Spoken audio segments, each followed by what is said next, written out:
সাল্লাল্লাহু আলাইহি ওয়াসাল্লাম বলেছেন, কিয়ামতের দিনে আল্লাহ রাব্বুল আলামিন সর্বপ্রথম তিন শ্রেণীর মানুষকে হিসাবের জন্য ডাকবেন।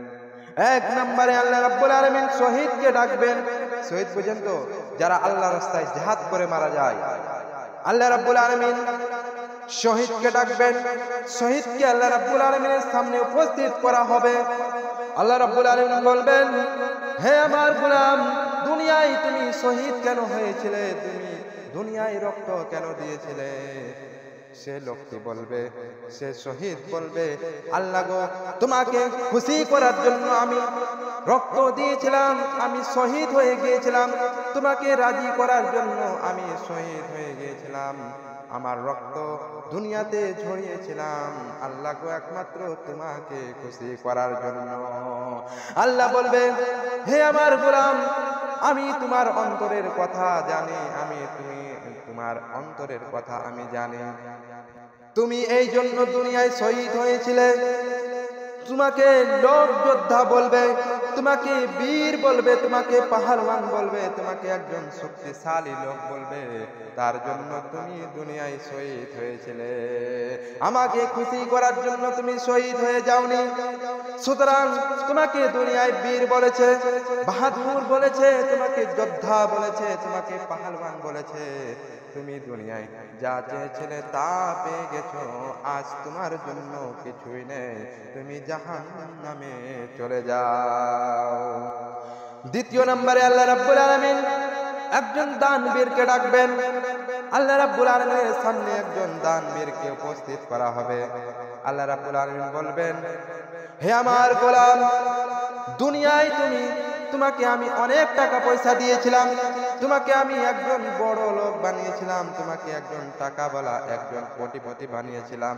সেই টাকা তুমি কোথায় ব্যয় করেছো? তখন সে লোকটি বলবে, আল্লাহ গো, তুমি আমাকে অনেক টাকা পয়সা দিয়েছিলে, তুমি আমাকে পয়সাওয়ালা বানিয়েছিলে দুনিয়াতে। আমি সেই টাকা মসজিদে লাগিয়েছি, মাদ্রাসায় লাগিয়েছি। আমি কত মসজিদ বানিয়েছি, কত মাদ্রাসা বানিয়েছি, আমি কত এতিমখানায় সেই টাকা দিয়েছি। আল্লাহ রাব্বুল আলামিন বলবেন, বান্দারে, তুমি মিথ্যা বলেছো। সুতরাং আমি তোমার অন্তরের খবর জানি। তুমি সেই টাকা যে লাগিয়েছো, তোমাকে দুনিয়ার লোক তোমাকে টাকাওয়ালা, পয়সাওয়ালা, বড় লোক বলবে, তোমাকে একজন বড় লোক বলবে, তোমাকে একজন পয়সাওয়ালা বলবে। তার জন্য তুমি দুনিয়াতে অনেক মসজিদ বানিয়েছো, অনেক মাদ্রাসা বানিয়েছো, অনেক এতিমখানায় দিয়েছো।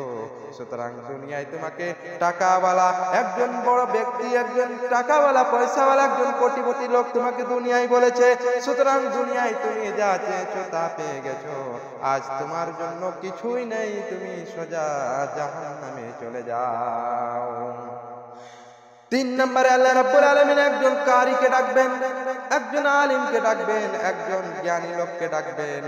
আল্লাহ রাব্বুল আলামিন সেই জ্ঞানী লোককে ডেকে বলবেন, আমি তোমাকে দুনিয়াতে অনেক জ্ঞান দান করেছিলাম, তোমাকে আমি কারি বানিয়েছিলাম, তোমাকে আমি একটা বক্তা বানিয়েছিলাম, তোমাকে আমি হাফিজ বানিয়েছিলাম। তুমি কি করেছো বলো বান্দা?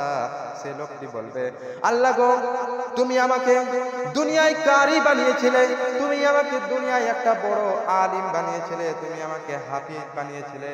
আল্লাহ গো, আমি দুনিয়াতে অনেকজনকে আমি কোরআন শিখিয়ে দিয়েছি, অনেকজনকে আমি হাফিজ করেছি, আমি অনেক জায়গায় বক্তা দিয়েছি, আমি অনেক জলসা করেছি, আমি অনেক ওয়াজ করেছি। আল্লাহ গো, শুধু তাই নয়, আমি অনেক লোকজনকে আমি নামাজ পড়িয়ে দিয়েছি, আমি অনেক কথা বলেছি, তাদেরকে ইসলাম জ্ঞান দান করেছি। আল্লাহ গো, আমি তোমাকে রাজি করার জন্য আমি অনেক জায়গায় জলসা করে বাড়িয়েছি। আল্লাহ গো, তোমাকে একমাত্র খুশি করার জন্য। আল্লাহ বলবেন, হে বান্দা, তুমি মিথ্যা কথা বলেছো। তোমাকে দুনিয়ায় লোক তোমাকে বক্তা বলবে, তোমাকে একজন বড় আলিম বলবে, তার জন্য তুমি দুনিয়ায় এত ওয়াজ করে বাড়িয়েছো। তোমাকে একজন কারি বলবে, তার জন্য তুমি এইরকম করেছো। তোমাকে একজন হাফিজ বলবে, তার জন্য তুমি এই কাজ করেছো। সুতরাং দুনিয়ায় তোমাকে আলিম বলেছে, তোমাকে কারি বলেছে, তোমাকে হাফিজ বলেছে, তোমাকে সাইকুল হাদিস বলেছে, তোমাকে একজন বড় বক্তা বলেছে।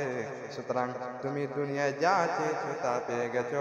আজ তোমার জন্য কিছুই নেই, কিছুই নেই। তুমি সোজা জাহান্নামে চলে যাও। সুতরাং আমরা যখন কোনো ইবাদত করব, আল্লাহকে একমাত্র খুশি করার মতো ইবাদত করব এবং অন্তর থেকে ইবাদত করব।